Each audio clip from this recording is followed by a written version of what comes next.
So status first, updated. So the CI for the continuous, not the continuous, but the spec flow test is broken. I'm trying to see why. I pulled this PR from Tire because it was also broken because of the versioning of the things here.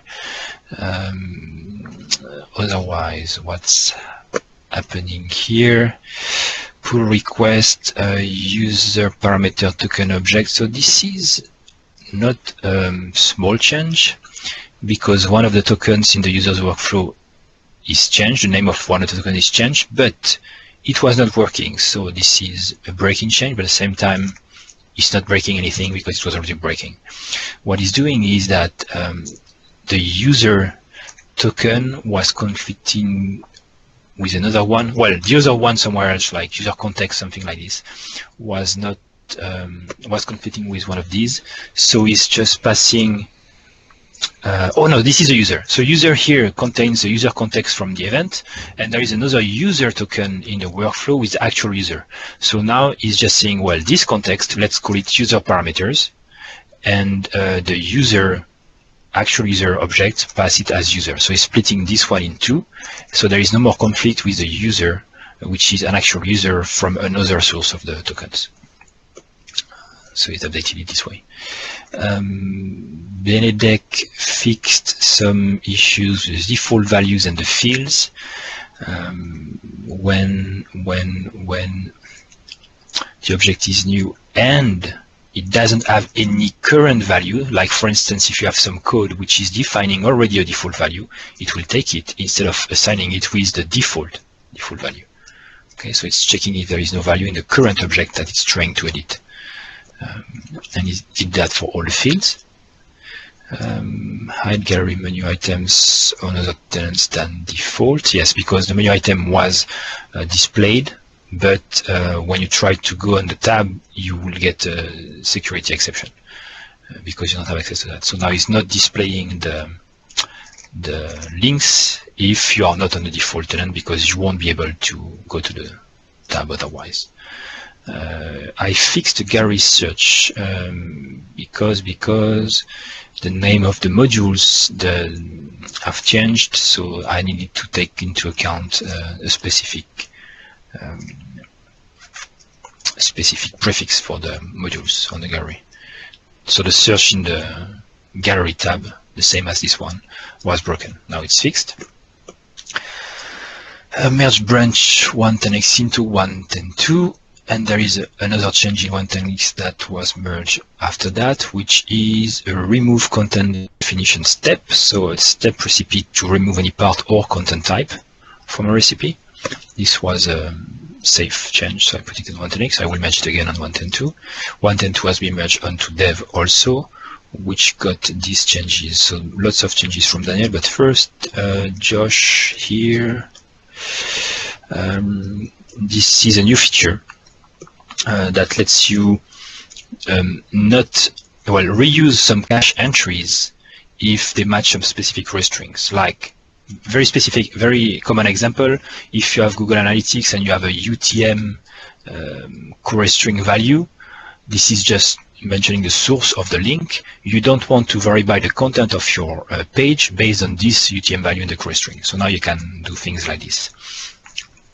And Daniel knows better about this feature than me because he reviewed and suggested things. So vary by core string, inclusive mode and exclusive mode. So it's more complex than what I explained, but this is doing the trick. Then Daniel did a bunch of commits to update to improve the Gulp pipeline.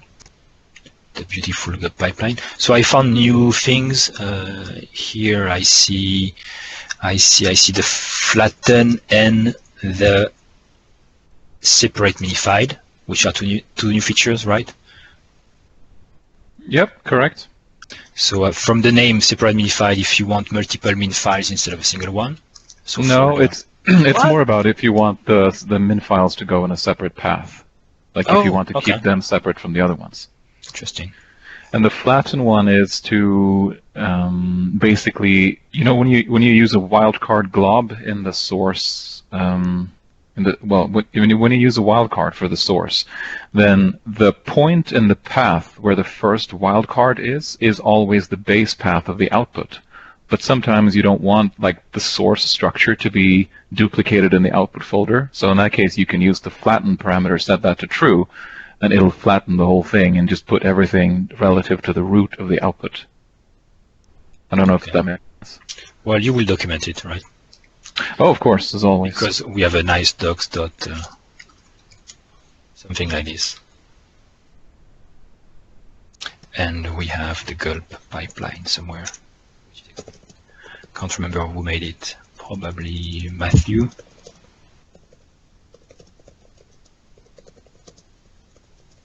Let's see, so that should be easy to update that with the new properties.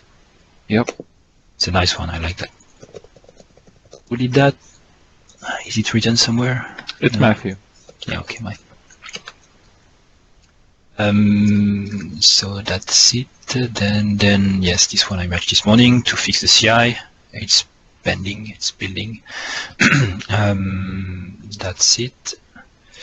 Yeah, so I'm trying to fix the spec flow test to be able to produce a build that I can release at least as an RC for 1.10.2. That's it. What else?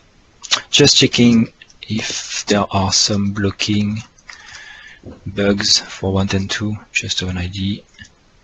Not this one. Where is this? This one.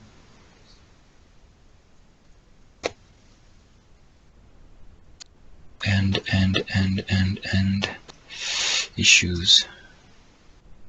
Milestones 1.10.2. 1.10.2. Oh, there are. That's weird. Oh, but maybe they are closed. No, they are open. I have to check that then, or retarget them to another version. Oh, this, yes, this is just a notification that we need to update the next scheduled release because it's a friendly reminder. Hey, you haven't shipped in 2016. You should ship now. Ability to remove content definition recipe. This is done. It should be closed once it's merged. That's why it's not merged.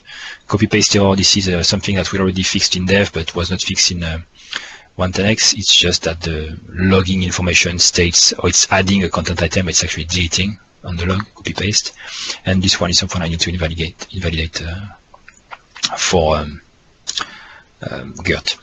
And that's it. This is just upgrade IMC, but it works fine. So we don't need to do that. At least not in 1.10.2, might be too risky. That's it. Questions? You created a release branch already, right? For 1.10.2? Yes, 1.10.2. That's why it's based off of 1.10x at yes. some point. Yep. And as soon as everything passes, I will start the RC and probably won't accept anything more on it. I've been merging the changes from last week from 1.10x again in 1.10.2. But we are still working on 1.10x. We don't target 1.10.2 specifically. Everyone works on 1.10x. But for bug fixes, wouldn't it make more sense to fix them in 1.10.2? I prefer in 1.10x still, and I merge in 1.10.2 still. Okay. Unless stated like, oh, please put it on 1.10.2 or target 1.10.2, but let's just continue our work on 1.10x. Technically, every change in 1.10x is not breaking and safe, so we can merge it back to 1.10.2 all the time. So let's continue like this.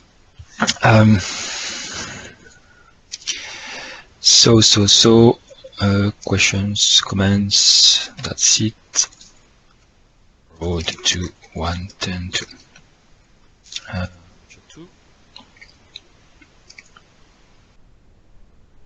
Orchard 2. Orchard core. Okay, let's start the discussion. Just to have 5 minutes about it. So the issue was opened by Nick on the Orchard 2 repository here. So you not this every time my Chrome puts me to Gitter and I just want GitHub. Issues here. Orchard 2 versus Orchard Core, or anything else, but that would be a surprise to find anything else. Oh, I got some thumbs up from, yeah, but I paid you, so it doesn't count. So Nick, question is, should we call it Orchard 2 or like? I don't like 0? the name Orchard 2. It doesn't. To me, it doesn't feel right. I think it is a complete rewrite, like Daniel suggested, and I think maybe Orchard Core is the way to go. But starting with the 1.0 version. Yeah.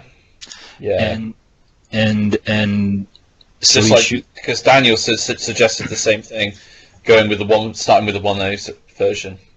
Daniel mentioning that we already have something called Orchard Core in Orchard 1. I'm like, who cares? Yeah. I don't think it's an issue. Overloaded, right? Because Core, well, why is it called Core? And maybe people will not get the relationship with .NET Core. It should definitely have Orchard as part of the name. I didn't think these were serious issues, by the way. I just wanted to call them out. Okay. Yeah. Okay, that's good then.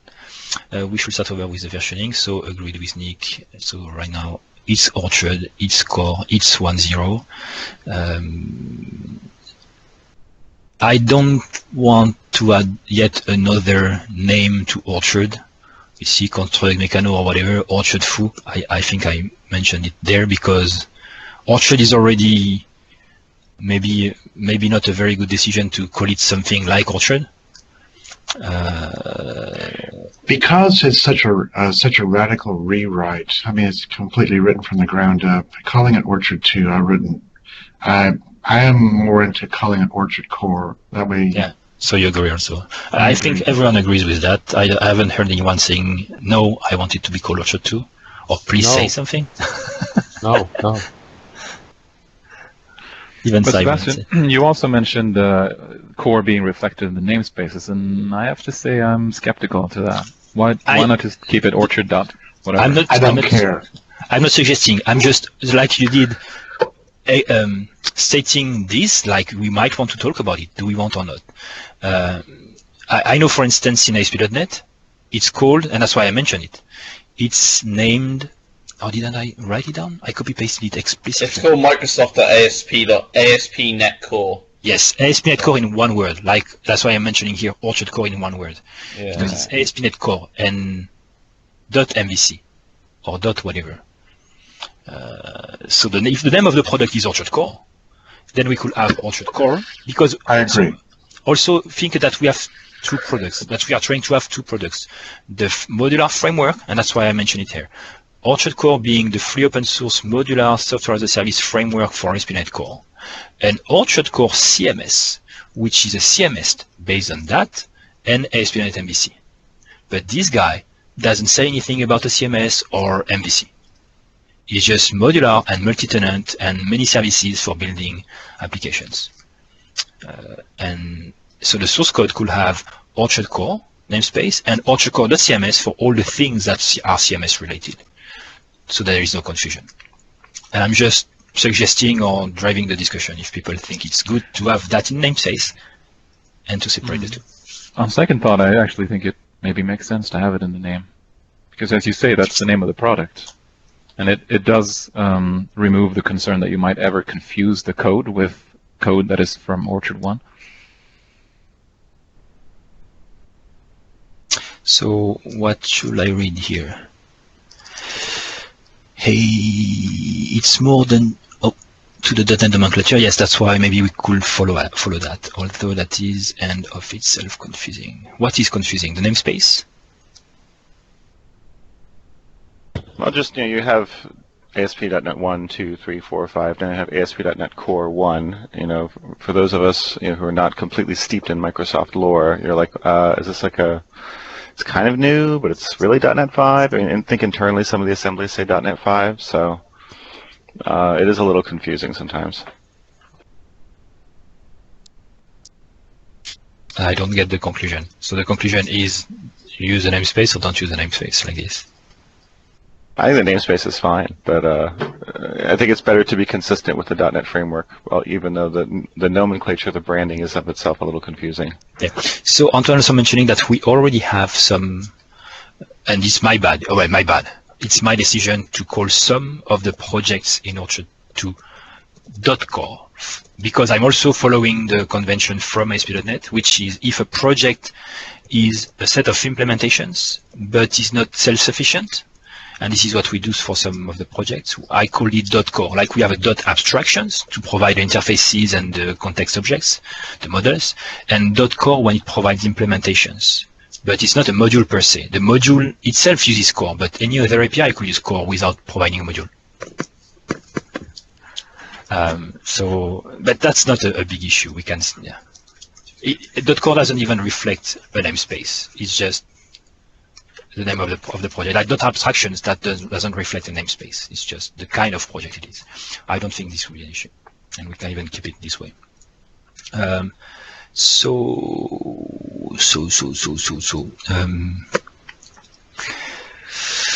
Bertrand core carries little actual meaning these days.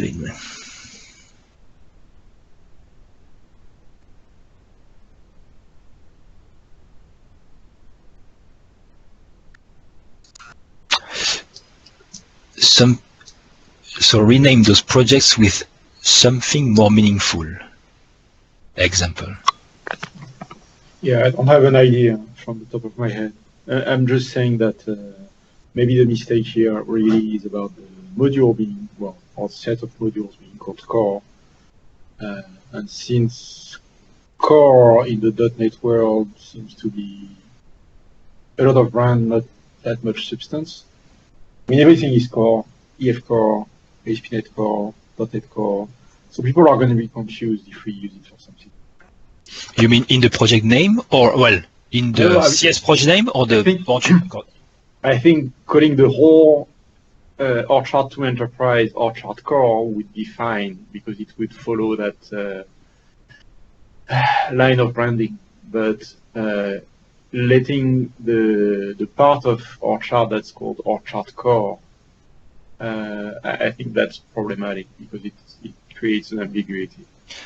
So there is no such thing as Orchard core as a project in Orchard 2, like we have in Orchard 1. That's gone.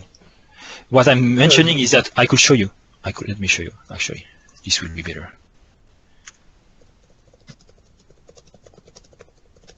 So the core I'm mentioning in the project names is this one. So if I look at it here, so we have. So this is just a solution folder. Forget about it. Okay. We have Orchard data, deferred task, blah blah blah. We have scripting abstractions, which is a project containing interfaces and models. And there is a scripting.core, which contains an implementation. But it's not a module, it's just a library with some implementation. And the namespace is still Orchard.scripting. Why do we call it .core? Because I'm following the ASP.NET team convention, that they call it also core when it's just a set of implementation. And is that new? If the root of the namespace was orchardcore.scripting.core, then okay. Yeah, and abstractions. Same thing, it's just a type of project. It's just we can use something else if you want, like just Orchard scripting or Orchard scripting implementations. Yeah, if it's implementations, call it implementations. Yeah, I agree. And that's what, but I wanted to follow the same convention as the ASP.NET team. Yeah, no, that's a bad convention. Okay. we can agree on that too. I mean, I don't want to take any decision by myself. Look at a couple projects up. You've done exactly that. Orchard.recipes.implementations. No, maybe you did that, or maybe I did it first and then I followed the convention. Yes. Yeah, there you go. We have precedent. Okay. Consistent. Okay. But regarding the abstractions name, isn't that a little reverse to how they usually do it with the .NET namespaces? That the top namespace should contain the abstractions, and then a sub namespace should contain, the implementations. I think at least there used to be something like that. But the idea is that the advantage of being explicit. It's very you know what to expect. Mm. And after some use of that, I really like the way it's done, because from our modules you can just. So for instance, if your module depends on tokens, would use tokens to do something, you can just reference the tokens abstractions. You are not embedding any behavior or anything, it's just interfaces that you want to work So with. the namespace here doesn't match the project name? Nope. And that's the idea? Yes. Uh-huh. On purpose. So you just say, oh, I want to use Orchard scripting. Oh, It's okay, not- all right. Mm-hmm. And is it the same in the core? Correct. They also are on Orchard scripting. Uh-huh. Hey, we Because- got rid of high dependency, didn't we? Oh, yes, we got rid of that. Yes. Yeah. Okay. Sorry, I got rid of that, yes. I removed everything a long time ago. So now it's explicit. Some people will say, oh, I want automatic registration. It's independent, by the way, but orthogonal discussion. So core and abstraction are just marker, like, for the project. They are not really based on what it contains, namespaces. But we can move it to implementations and abstractions. That makes sense, actually. So let me write a note. Just a question. When you add a new class to such a project, does it namespace it with the configured Oh. root namespace of the project or the project Yes. name? So whenever we create a new project, we set the default namespace to Orchard scripting. We remove the abstractions or things like this. Right, This is right, okay. the template, yeah. So Orchard core. Orchard core has the name. Okay. 1.0. Orchard core namespace then. And Orchard core.cms namespace.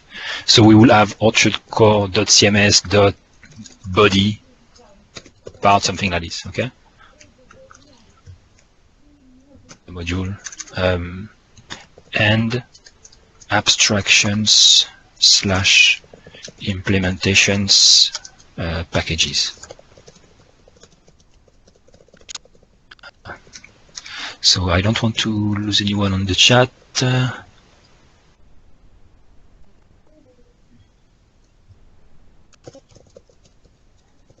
Yes, I won't let you be more abstract. Oh, that's why I'm hearing typing. Okay. Yeah, let's make Nick cry. I don't care. Okay, good. That's for the topic. So chaining with Orchard 2. Because demo updates. So I just want to go back to there to see if I missed anything.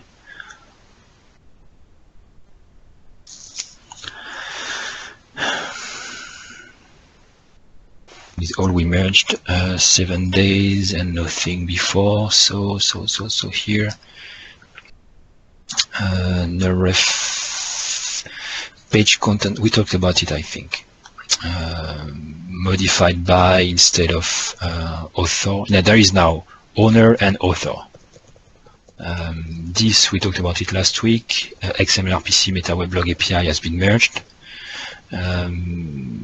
Sergio fixing the roles CreateUser commands. This is my branch that I will show you, Orchard flows. This is refactormanifestbuildup from Nick, so refactoring how the manifest is built or detected. We'll see. Oh, that was the I took out the stuff to do with manifest from that other PR that you won't take in. Okay, good. So, yeah. Yeah, so you can take this one. Gently fixing some case issues because we want to work on any system, so we have to be consistent at least on the folder names we use. So I merged a bunch of PRs from Gently fixing lots of small issues. The reference, in this case, I hit this one last week when I did the demo, we fixed it. Site setting, no, this is the auth branch, the long, whenever it's rebased, it's pushing everything up. That's okay, so Sergio improving that, and Sergio is here, so we'll all ask him to make a demonstration at some point. IsNew extension, nothing interesting. Here, this is a big branch from Nick with mvcless. So the idea being that you can have modules that are not from ASP.MVC. You can have tenants that are not using MVC. They could use Nancy or nothing, and modules will define their dependencies. So I will be testing that this week. And when it's merged, maybe you have a demo. Autocomplete, nothing interesting. I was thinking about not demoing it and maybe demoing it at Harvest. Yes, let's do that. Let's demo it at Harvest. I prefer that. That's okay.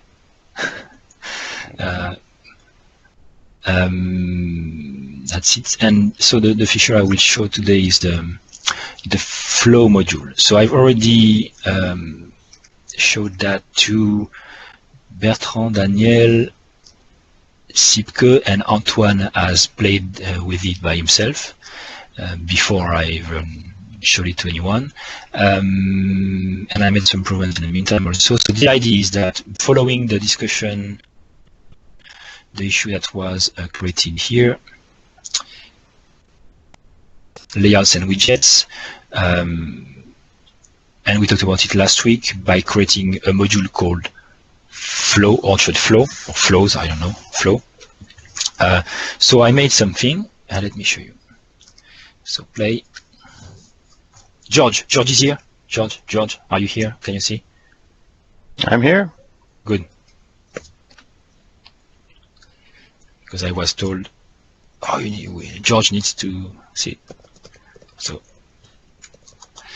I also updated we'll see. So blog 61 is just a blog created from the blogs recipe, the current one we have for testing blogs.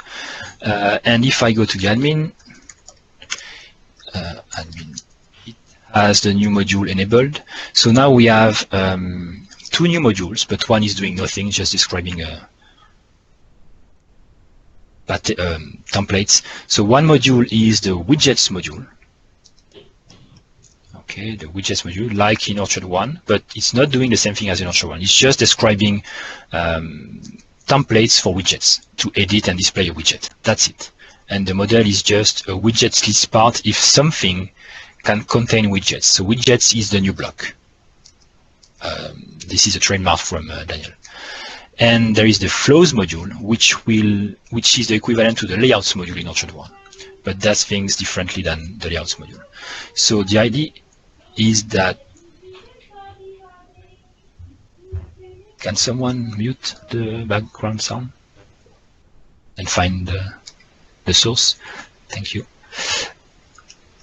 I can still hear it. Well, so what's new here? There is a part called flow part, and there is a new type I created as part of the recipe, which is a flow page. It's like a layout page, but flow page. And the only thing it has is a flow part, a title and another route to be able to display the content item. So it's just a page with a flow part, no stereotype specific. So if I create a new, what also has been done is the recipe created 3 types. It created, you see these widget stereotypes, these are the stereotypes here. It created a block quote widget, an image widget, and a paragraph widget, just as an example, okay, for demo purpose. It's nothing to do with Orchard in its core. The block quote is just a dynamic content type with a quote text field. Okay, the image has 2 fields, the URL and the caption, and the paragraph has an HTML field with a WYSIWYG editor configured. Okay, and the recipe also comes with the theme that creates the templates in the theme for these 3 widgets, so widget block quote, widget image, and widget paragraph. Okay, they are just rendering the fields that they contain within an article type. Now if I create a new flow page, we can see the title and the permalink. So I will create a title. I have many titles available. And I will publish it just to have to be able to, I don't need to publish it, but I don't need actually. So this is a preview, okay, with the title. And here, add widget is the icon provided by the flow part. It just lets you add widgets to your page. a widget not being a widget like one, just a block of content, and from the types that are marked with the stereotype widget. Okay, just a filter actually. They're just normal content items otherwise. So I will add a paragraph, and by doing that, it will inject the editor for the paragraph content item directly into the zone for the flow part, and I can see that it's a paragraph. I can collapse, expand this thing. This is the typical WYSIWYG editor. I have some text here. Paste. Oh, because it's a first Ctrl-V, and on the right it reflects what I'm typing. Okay, and I can put some bold, and it's live on the right. Content is the name of the field in this case. I can add another paragraph or any other widget if I want, and also paste the content. It will appear there. Collapse it. Okay. I will edit the first one. I will put everything here bold, and just so that when I move this one below and I drop, you can see that they will be rendered in the order, so we can reorder these things. You can inject with this button before a widget before the item itself. So if I inject between the two a quote, I will have my editor here, and I can paste, yes, we can, it's a quote.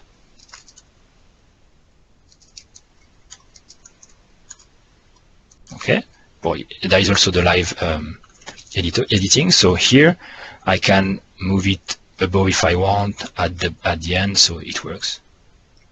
This is nothing special here, and I will put it at the bottom, because what is interesting also, it's called flow because it has flow behavior. So if I expand this one, you can see that there is some alignment here, and there is some size. So this one, the first one, is marked as 100%. If I put it to 50%, and if I am actually on a bigger screen than this one, you can see it's taking 50%. I think it's MD. I set it to MD. And yeah, that's bad. On the real screen, that's better. And if I put the second one also on 50%, then they will align both to 50%. And the quote being a full row, because it's stating, let me collapse that, it's stating that it has to be 100%. Actually, the tagging for the block quote doesn't care about the percentage. It will be 100% all the time. It will take the full space of the container. But you can see here, I have my two paragraphs, and now if I move them around, they're just switching because they're both 50%. Okay? You can delete things, like I will delete the block quote, and it's removing that. You can have any widget, nothing special. If I add an image here, see custom fields, I will take the image from this URL. I paste, and it's live. Okay. I can have a caption. This is a caption. Okay. So this is where the live editing really shines, when we have things like this, and we can move to see the impact on the user page. You can also change the size of the image if you want. Okay, that's typical. What else? I think that's it.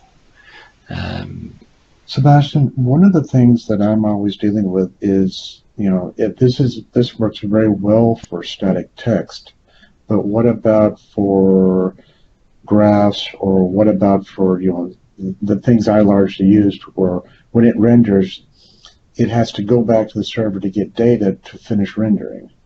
So, that's one of the things that I deal with the WYSIWYG stuff all the time. It's fine for fixed text or pictures, but what happens when you have the page which is mostly dynamic? Are you talking about the preview feature or the flow feature? Possibly both. If it's dynamic, I mean, it will be. So here, maybe were you there when I showed this feature, the preview feature, before? Because it's actually doing a request to the server. So it's not like a SPA application, a SPA client framework. It's whatever the server rendered as the end user. So if your part or your request or your template queries some data, it will also be queried every time you change something on the left.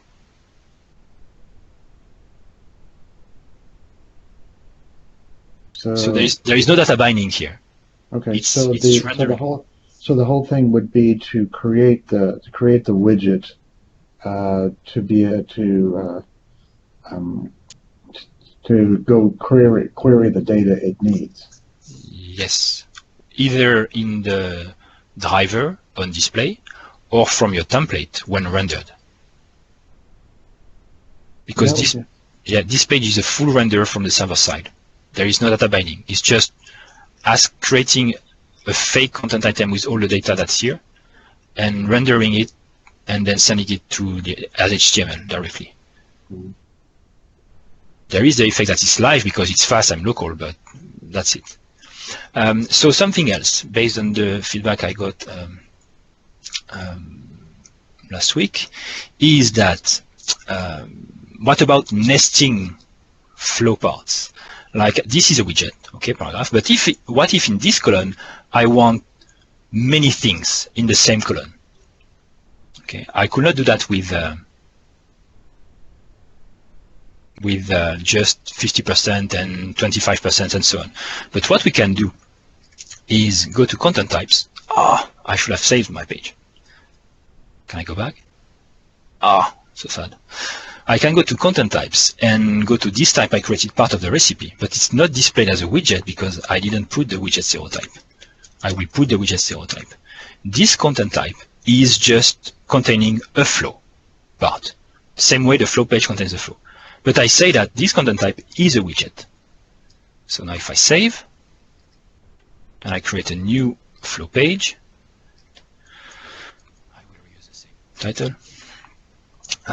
Publish, just to have URL, and I will add a widget. You see now I can create a container.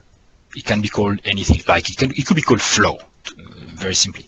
I will add a paragraph, okay, with the same text here. Okay, too much space. I will show the preview. It's open the same size as before.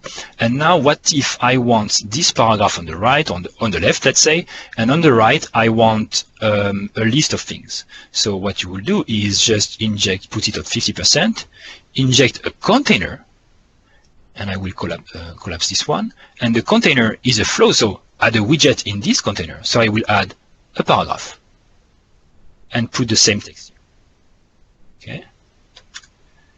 And because it's another flow, it will take 100%. It's there. I can put it to 50%. And now it's there. But this can contain more things. So I could add another paragraph with another text. And now you see on the right column, which is 50%, I have two paragraphs. And themselves can be 50% and 50%. I just need to open it a little bit more. I think, yes, a lot, because of that's why we need the hamburger here to collapse this thing, and a way to have this thing in another page to be able to show it, how it works. So I have one widget here, another big one containing the two columns, and in this big one, I have two things which are 50%. And just to show you that what I did is, you can also define breakpoints for subflows. Like this one maybe doesn't make sense in two columns. So if I start resizing this one, so just this flow will have the breakpoint that its two columns will actually collapse to a single column, take 100%. But the main flow, which already has two columns, doesn't change the fact that it has two columns, because it says that it's still good for this first level flow. So I go down, and it's just at some point that the first level flow will also collapse. Okay, and this is very simple using the Bootstrap CSS. I can show you. So the theme has been customized to have this one, the flow.scss. And what I just had to say is that, so section.flow is the class that is added for each widget, each container, sorry. And I just say it's a row. And this is the class align left, but what is interesting here, widget size 25, I say it's, or let's say 50. It's 6 for SM and above, but if it's a widget inside a widget, like a container inside a container, then it will be 12 in excess and, sorry, 12 in excess and 6 in MD. So this is using smaller breakpoints for inner containers. It's just a detail, but it's nice to show what we can do with contained flows, so hierarchical flows, and you can see it here. Okay, and still move things around. Still to do on the to-do list. Be able, so maybe rework this drop-down. So instead of having a drop-down with all the types here, have a modal window with categories of widgets and an option which is pick an existing widget. So we could create a widget as a top-level content item that we can reuse in multiple flows, or on the layers if we want to render the same thing again and again on different pages. What else? There will be some work to do on the options here. Maybe settings also, and also lots of feedback, because this is the first time you see it, so you will have feedback by using it or testing it. Questions? How would converting the existing layout elements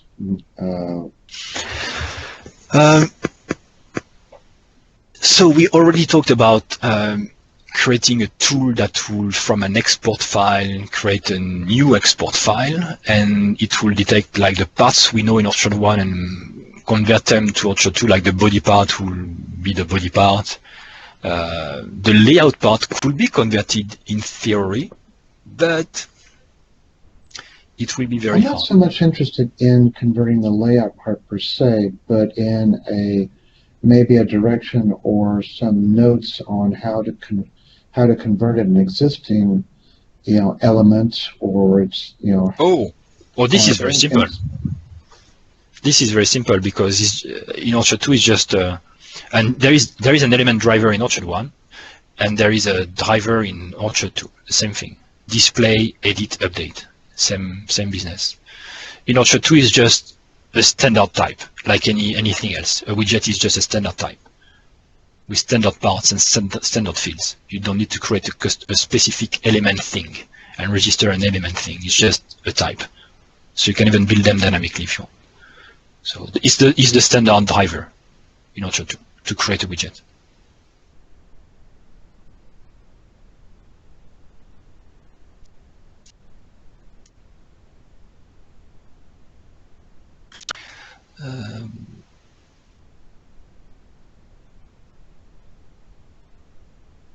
Have you guys thought about how you're going to do templating at all? Like if I set up a flow document and I want people to be able to stamp out multiple copies of it, how would that work, do you think? So copies, what we talked about, I think with Daniel, no, first with Bertrand, and I exposed Bertrand's idea to Daniel and Sipke, and they agreed.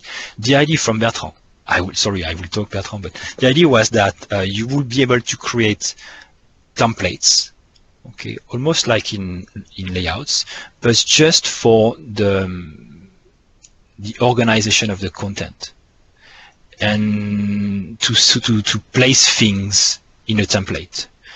And then from the content item itself, you will be able to choose the template you want to use when you edit your content. So it will not change what content you have. It will change how the content you are editing is layouted based on the template you will select. So you could have common templates for every type, or you could decide to have specific templates for specific types, like a product, okay, or a shirt, or a pair of jeans, and you could select from the editor which template you want to use for this specific content type that is available to you, made by the developer or the designer.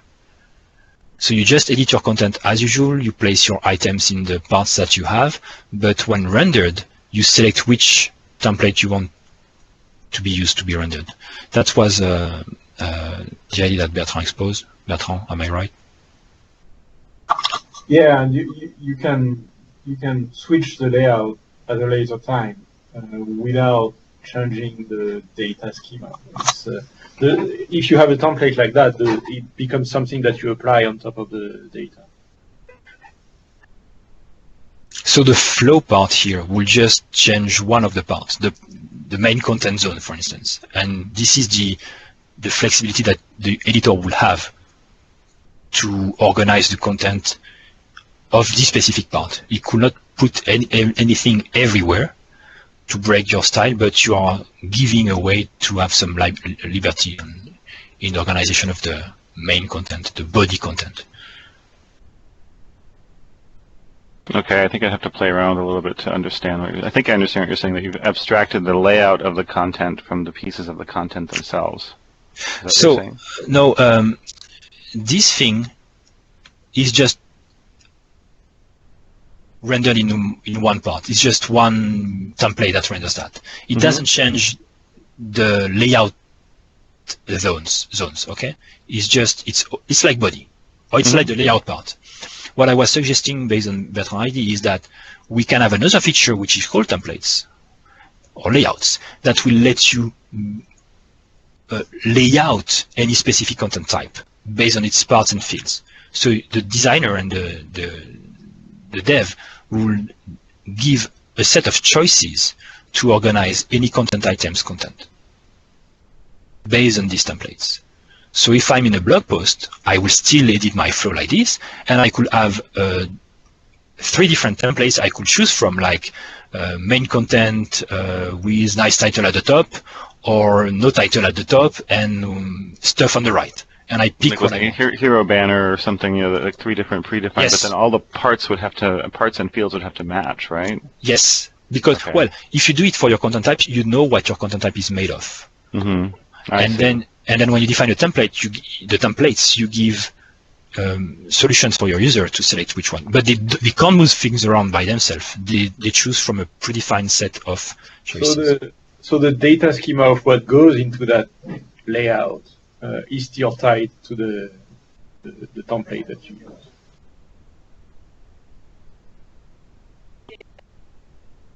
It's interesting. I mean, what we have done is we will do things like a landing page as a content type, and then obviously we've toyed with we're on Orchard 1.9 for most of our big sites, so we have access to the layout tool. But what we usually end up doing is engineers or someone, a high-level content editor will set up the templates, and there's styling probably around those templates. And once that's done, we don't really want people changing them very much, because then there's CSS that would have to be checked in at the theme level, or stuff has to be moved around. So our tool, with its more locked down, the power is really in the layouts and the templates, and we've actually divorced them. I can maybe present it at Harvest. We've done some interesting enhancements to that tool over the last year. But we want, if we're going to give this to a partner, we don't want them, giving them too much power is kind of scary. We don't want them to be able to move things around. We don't want them to be able to really mess with the template that much. It's just a form that they fill out, and they put in their text, they put in their images, they put in whatever they want. That's the idea. So it's interesting. You'd be constrained to, so if I made like a flow page that was a landing page, I'd be constrained to have the same number of fields and same number of, and I'm guessing some of the layouts, the fields just could go nowhere. They could just be like. So this template idea has nothing to do with the flow part. You could have the template thing with just predefined forms and fields done. The flow is another flexibility level that is not as flexible as the layout, but I think is. It's definitely interesting for a text-heavy site, because you think about how you're going to do these columns and how it's such a pain in the ass. I know we've all fought it.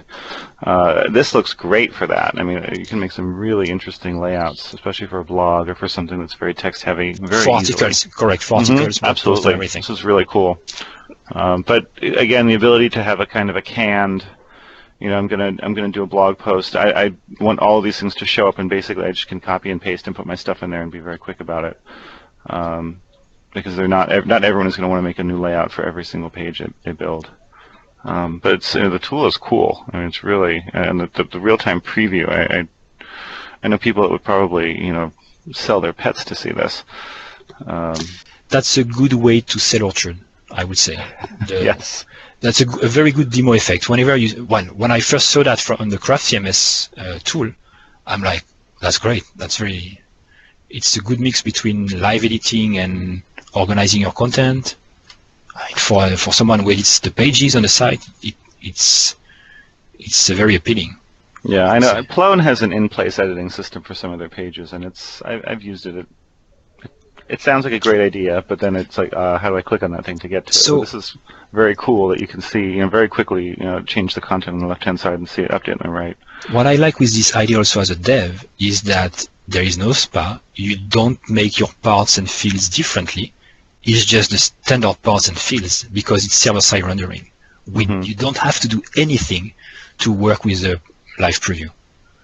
Like this thing, I did nothing to work with the live preview, but thinking my editors to send the event when they change, so that the flow, the preview here knows about something change. I need to send a request. That's also very good for the devs. There is nothing. And where is this data? Is it persisted in a draft somewhere, or where? Whenever you touch something, the form here is submitted to a custom controller. Oh, I see. So it's just sending it to the server, and the server is sending it back. There is nothing magic. You think there's nothing magic? You could sell that. That's magic. Well, no, I mean, for a dev perspective, there is nothing to implement. There is nothing complex. Just the full form as you made. So if we didn't have the preview feature, it's just a standard form, Orchard form. We send the form. A content item is built in memory. Rendered and sent back to the customer as display. Done. There is no database access, nothing. Is the preview an iframe, or is it actually just a canvas? This is an iframe. Ah, okay. So this is actually what you will see. Yes. Using the front-end style. There is no custom CSS module or whatever. No, this is the front-end style. And that's why the responsiveness works too. So Daniel who left the meeting wants also to have a way to choose the theme. I think we don't need it right now because I know many people will use theme. How often switching. do people choose themes on themes on sites? Exactly. Technically, it's very simple to do, but I'm like, who cares right now?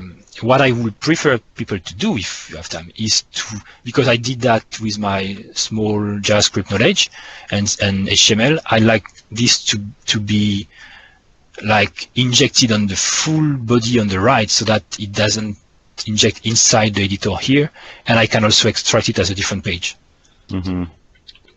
That's the idea, and that should be very easy to do. No, it's a really cool. I mean, you can respond all the way down to phone. It's a neat tool. Something we can also expand here is instead of having one single row of sizes, we could have a control that will show different breakpoints, and people will define sizes for different breakpoints. I'm not sure we want that. That might be too much, but as long as it is extensible, we could have people redefine the control to inject things here. It could be configurable. You could choose, which mode you want per content type. We generally use breakpoints here, and again, we actually have our own. We have abstracted away the Bootstrap column width so that we can, if we decide to, God forbid, change to Foundation in 6 months, we can do it pretty quickly. We have a lot of mixins that power all of that, but we have kind of one-stop column widths that we put everywhere that get nested out into Bootstrap classes. If I publish that and I go to see the resulting here, the resulting page, and I look at the item, I followed like Orchard 1. So section is a new container, and then article is a widget. It has widget align justify, and widget size 50.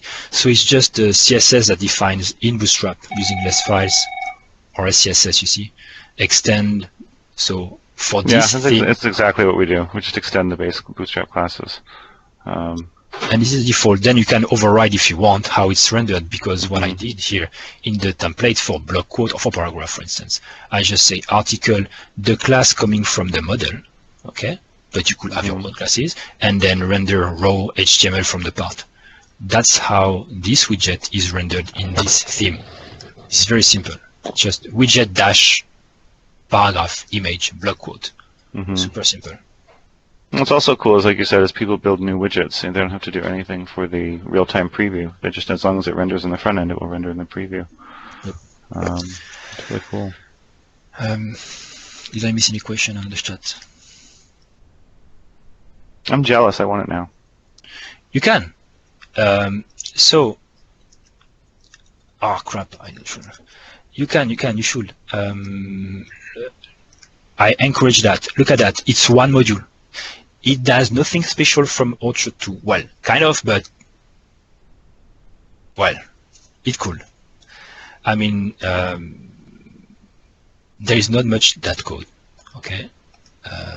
There is one controller to wrap an editor with a Chrome and something to render it from the client side. See, build editor. It's just you send which type you want, and it will render you the editor, and it's injected.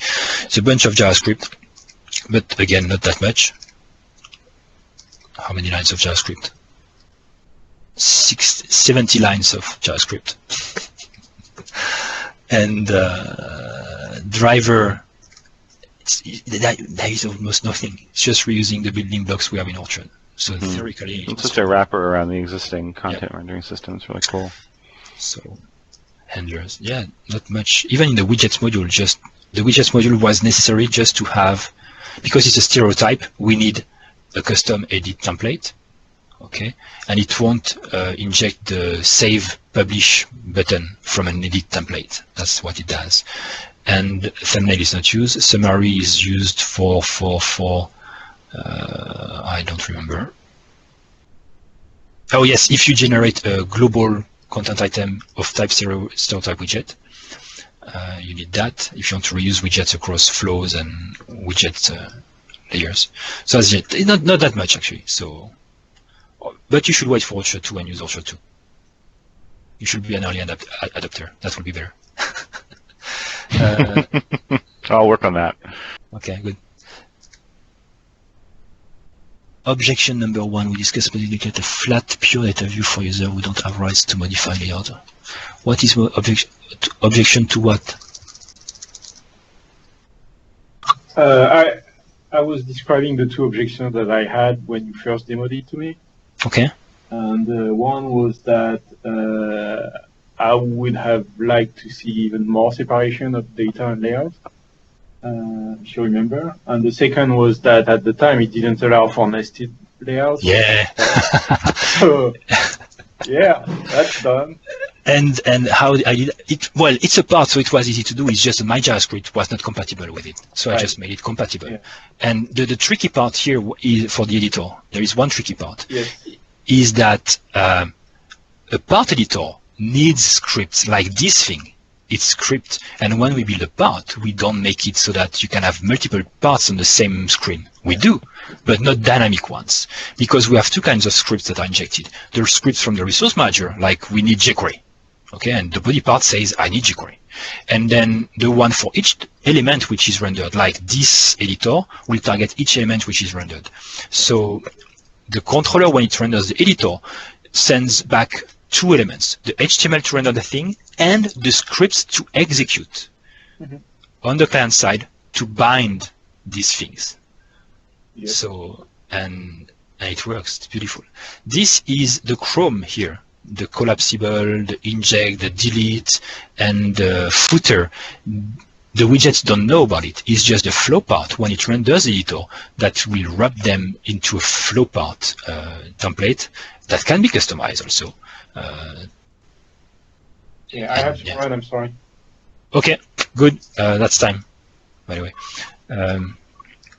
So that's the new thing of Orchard 2, replacing layout. It's hierarchical, it's live. We'll work on that. We'll have some feedback. The nice thing also is that every piece of data, every content item here is contained in the main content item. So in the database, when I do F5 here, I have one query to the SQL, the database. It's just give me the content item with this URL, and it gives you everything as part of the document, and then it's rendered recursively. So in terms of DB, it's the same amount of work as the layout part, and that's it. So next I will work, I think, on the widgets, sorry, the layers module, which is like widgets in Orchard 1, to create layers and using the same widget stereotype, inject the widgets based on different roles in different zones. So the same way as we have in Orchard 1, widgets is very important. Everyone agrees? Widgets is necessary.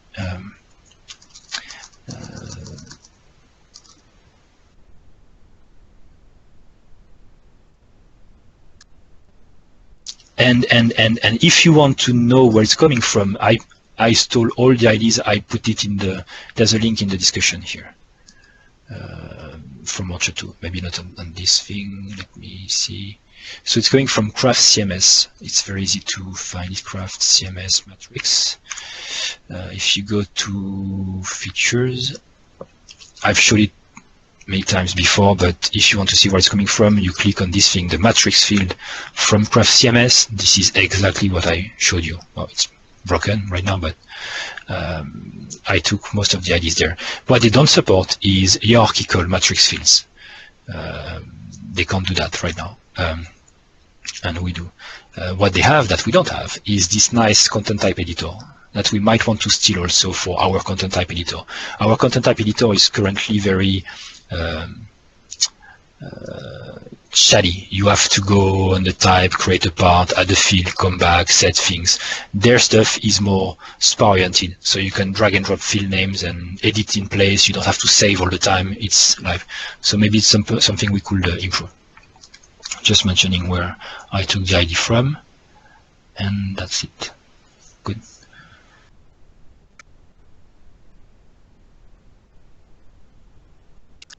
Okay, questions?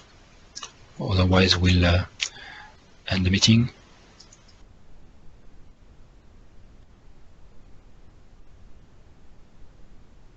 Good. So, see you on Thursday for the triage, for those who come. Thanks, everyone.